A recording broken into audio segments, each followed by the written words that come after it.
ఎప్పుడైనా సరే మీరు పని మీద బయటికి వెళ్ళేటప్పుడు ఒక చిటికెడు ఉప్పు తీసుకొని ఆ ఉప్పు వాకిట్లో చల్లి వెళ్ళండి. మీ పని తొందరగా పూర్తవుతుంది.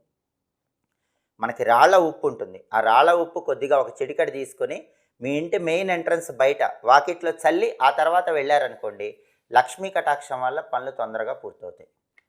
అలాగే పనులు పూర్తవటానికి శక్తివంతమైనటువంటి కాగితం పరిహారం కూడా పరిహార శాస్త్రంలో చెప్పారు. ఈ కాగితం పరిహారం ఎలా చేయాలంటే, ఎప్పుడైనా మన పని అవుతుందా అవ్వదా అనే అనుమానం ఎక్కువగా ఉన్నప్పుడు ఒక తెల్ల కాగితం తీసుకోండి, ఒక రెడ్ పెన్ తీసుకోండి. ఆ రెడ్ పెన్తో తెల్ల కాగితం మీద ఒక ట్రయాంగిల్ బొమ్మ వేయండి, త్రిభుజం బొమ్మ వేయండి. ఆ తర్వాత ఆ త్రిభుజం మధ్యలో రెడ్ పెన్తో శ్రీ అనే అక్షరం రాయండి.